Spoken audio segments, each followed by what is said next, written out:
Welcome to this explainer. I am absolutely thrilled you're here today because we are going to decode a technology of consciousness that is thousands of years old. We're talking about a journey that takes us from ancient, remote forests to the most high-tech neurological labs in the world, and straight into the mystical, almost supernatural depths of your own mind. We are going to explore the ultimate internal tool for unlocking hidden human potentials. It's time to talk about meditation. But right off the bat, let me ask you something that might hit a little close to home. Is your mind currently under siege from hyper-distraction? I mean, if you feel like your attention is just constantly being hijacked, believe me, you are not alone. In today's attention economy, human focus is literally the most sought-after commodity on the planet.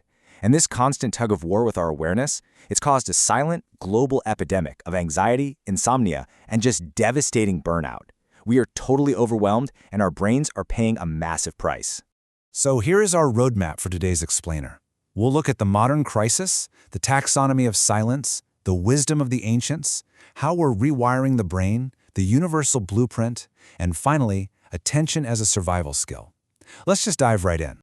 Starting off with Section 1, the modern crisis and the paradox of connection. Think about this 21st century paradox for a second. We have achieved maximum technological connection, right? Yet at the exact same time, we are experiencing maximum internal chaos. We're more plugged in any generation in human history, but we feel profoundly isolated. So finding an internal master key to unlock this chaos, that's no longer just some trendy wellness choice. It is an absolute necessity. It's a literal portal to reclaiming your mind from a totally chaotic world. So, what exactly is this master key? That brings us to Section 2, the taxonomy of silence.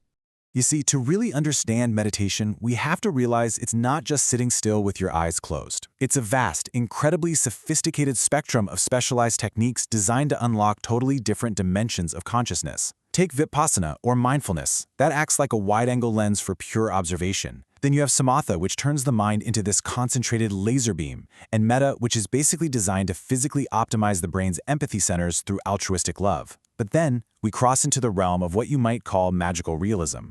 Practices like TM, or transcendental meditation, use sound vibrations to plunge you into these deep states of restful alertness, unlocking hidden reservoirs of energy, and fundamentally shifting your perception of reality. And finally, there's Zazen, the minimalist Zen path of radical presence. The point is, there's a highly specific technology of consciousness built for whatever internal state you're trying to master. So where did all these mind-bending tools come from? Let's move to Section 3, the wisdom of the ancients.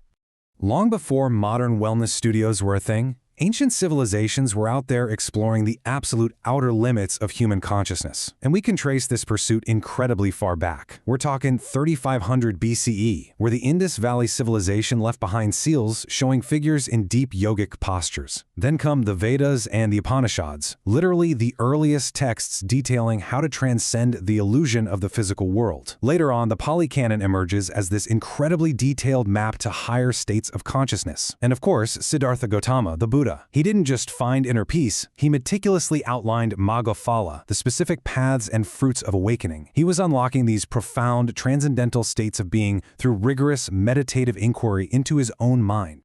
As these ancient masters pushed the boundaries, they began unlocking human potentials that frankly completely shatter modern scientific paradigms. We are talking about true transcendental experiences here. There are accounts from Himalayan masters, like Milarepa, describing what they called siddhis. These were supernatural abilities, things like generating searing body heat in freezing caves, using the Tumo breath, or intentionally slowing their heart rate down to near-death levels. Now, these weren't magic tricks. They were the literal side effects of a consciousness so deeply concentrated that it transcended the normal physical laws of nature. It really sparks a deep, mysterious curiosity, doesn't it?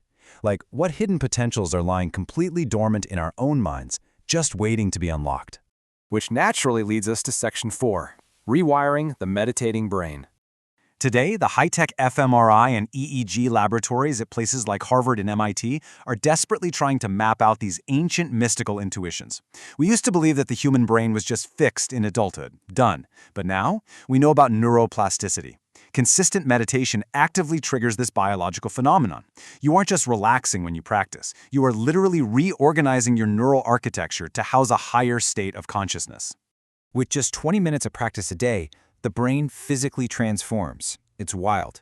The amygdala actually shrinks, which dissolves chronic fear, anger, and anxiety, while your prefrontal cortex visibly thickens.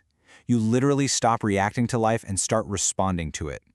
And even more mind-blowing, it alters us on a genetic level. It increases telomerase to physically slow down cellular aging.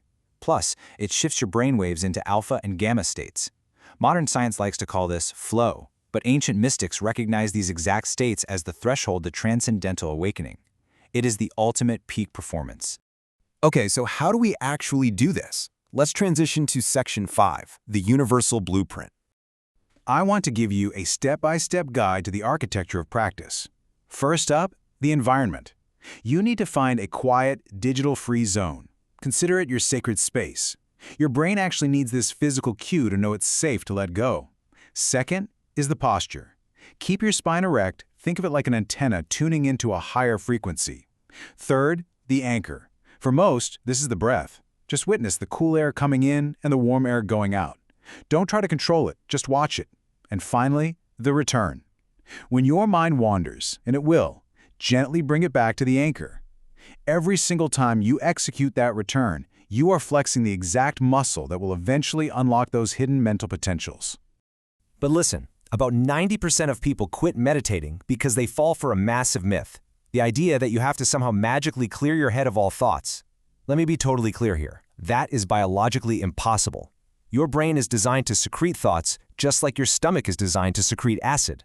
The reality is, the goal isn't to stop the thoughts, the goal is to transcend them. You want to watch them pass by like clouds rather than getting swept away in the storm. And that brings us right to the second big myth. I'm not doing it right if my mind wanders. Let me tell you, if you're sitting there and you suddenly realize your mind has been busy worrying about groceries or answering emails, you are doing it perfectly. The very act of noticing that you're distracted, that is the exact moment of mindfulness. You haven't failed at all. You've just succeeded in waking up from the autopilot of your own mind.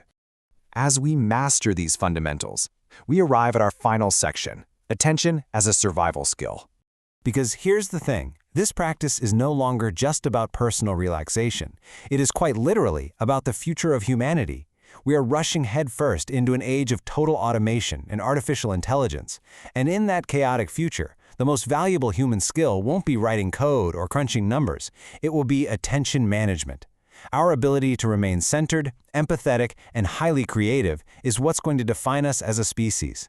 By sitting in silence and practicing this ancient technology, you are making a radical declaration. You are reclaiming your sovereignty. You are stating unequivocally that your internal world is infinitely more powerful than all the external noise trying to control you. And that perfectly brings us to our conclusion. The journey to the stars began with a spark, but the journey to peace begins with a single, conscious breath. The history of humanity has been all about conquering the external world, right? Fire, tools, machines. But our future lies entirely in conquering our internal world. The door to unlocking your own mind-blowing hidden potential isn't found in some remote Himalayan cave. It is literally as close as your next inhalation. So my question to you is this. In a world practically begging for your distraction, how will you conquer your internal world starting with your very next breath? Thank you so much for joining me on this explainer, and I'll see you next time.